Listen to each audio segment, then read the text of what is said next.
So this is part two of dimensional analysis. So we did a couple examples already.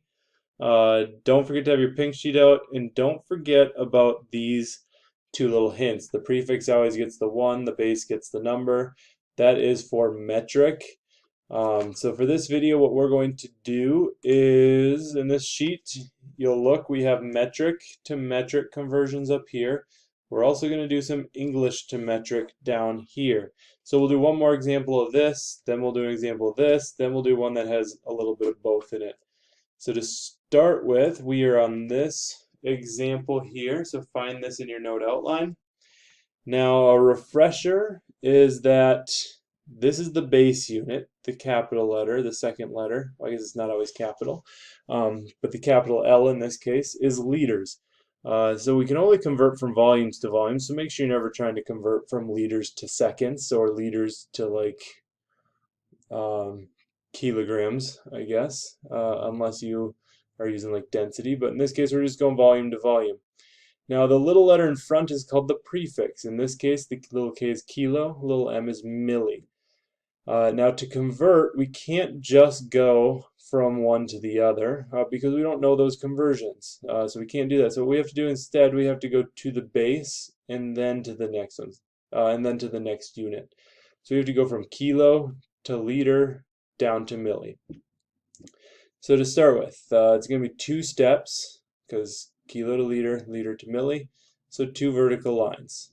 If you ever get stuck, always just know you always take the first number and just stick it up here, 345 kiloliters. Then the second step is to always take whatever unit you're using at the beginning and just copy and paste at the bottom of the first step. I call this the first step. Then the next thing we're going to is from kilo up to liters. So liters goes here. And I'm actually going to take this unit, since I'm going to need to cancel it, I'm going to put it down here. Then I go from liters to milliliters. I always recommend out of habit, just lay out your units first. I find students that do that pick up on this quicker and they tend to make less mistakes. And you understand why you're moving them. The kilo has to be on top of, 1 kilo has to be on top of the other one here, kiloliters, because we need them to eventually cancel. Same thing with the liters, because we want to end up with milli. I find that students that try to put in their numbers first tend to make lots of mistakes. They put in their numbers first and then they try to figure out where the units go. That's backwards. The units tell you where the numbers go. Don't put numbers in and then try to force it to work later. Put the units in now. It'll save you a lot of trouble. So if you remember our hint, the prefix gets the 1. So this is the prefix. So out of these two units, this one has the prefix, so it gets a 1.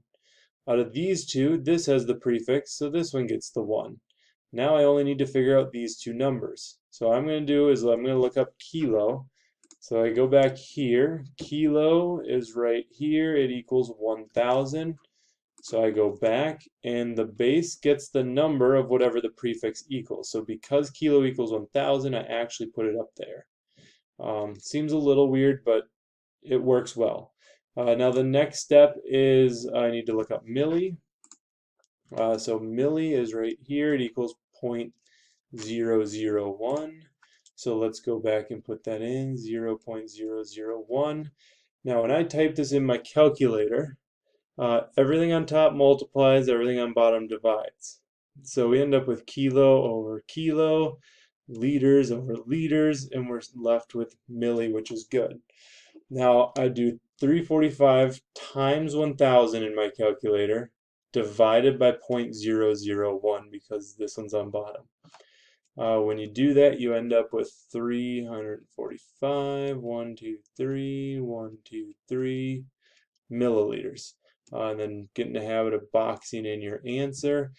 And you might be like, wow, this is a big number, but that's expected, right? Because I went from 345 kiloliters to milliliters. Milliliters are small, these are big.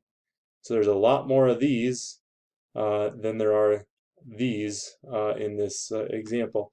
You can also write this as 3.45 times 10. 1, 2, 3, 4, 5, 6, 7, 8 times 10 to the power of 8 milliliters. that would work too. And then don't forget this has 3 sig figs, 3 sig figs, 3 sig figs. So we're good on sig figs. Now on the bottom here, the hard part of these I think is trying to figure out the roadmap from ounces to kilogram.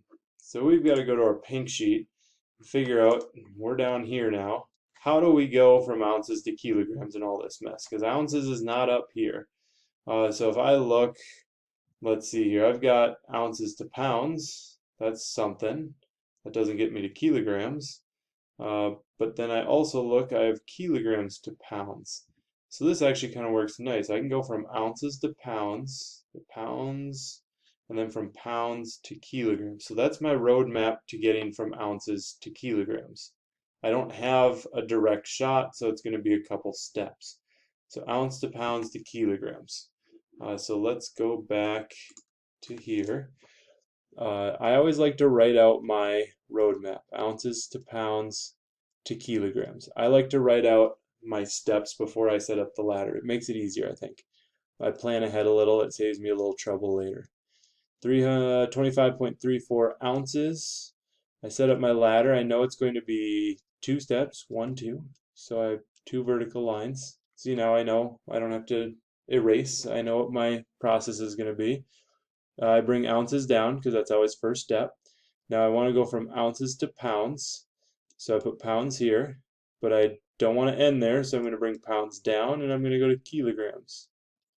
Let's make that be a little bit better. So I know my ounces and pounds will cancel, my kilograms will be there. If you remember on your sheet, there are 16 ounces in 1 pound. So the 16 went with the ounces, the 1 went with the pounds. And then if you go back, there's 2.205 pounds. 2.205 pounds in 1 kilogram. Now, if you do the math on this, let's see here, I have it written down. You should get 0.71825 3968 kilograms. Now you might be like, Mr. Zeta, why did you go that many digits out? And that's a great question because I shouldn't have. I only have 4 sig figs to work with here, so I got to chop this off somewhere. So I got 1, 2, 3, 4. I got to chop it off right there. But before I chop it off, I check. Well, this makes me round up. The 5 makes me round that up to a 3, so 0.7183 kilograms would be a great answer. This would get you points off on a quiz or test. Okay, let's do a couple more examples here. We've got another one. We've got to go yards to millimeters. Now, when I did this, I ended up doing a road map, and it looked like this. Yards to feet, feet to inches, inches to centimeters, centimeters to meters, and meters to millimeters. That works. It gets me there, and I have all of these conversions to be able to make it. However, that's kind of long. So I looked again. I just did a little search, and I found a nice little shortcut. I can go yards to inches. I can skip this step. The pink sheet gives me those numbers. And then I can go from inches straight to meters, so I can skip this step, and then I can go meters to millimeters. Now, if you end up doing this one, that's fine. And you won't get points off on a test or quiz. It's just going to take you a little more time. This one will just go a little quicker, so let's do it this way. So I set up my ladder, 875 yards. I always take this, start with that, set this up. I have 1, 2, 3 steps, so 3 vertical lines. I take my unit, yards, bring it down, go to inches. I'm going to bring inches down. I'm going to go a little quicker on these. Meters to millimeters. Okay, so I've got my units laid out. Now, if you go on your pink sheet, you'll see that there are 36 inches in 1 yard. You will also see that there's 39.37 inches in 1 meter. And now the last step. So these are all English to English, English to metric. This is a metric to metric problem. So remember, the prefix gets the 1 and the base gets the number. So you actually have to use the top half of your pink sheet, and milli equals 0.001. Now when you do this, I would multiply, divide,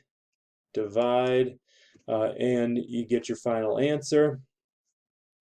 Before I do that, I'm going to cancel out my yards. One on top, one on bottom, cancels. I'm left with millimeters.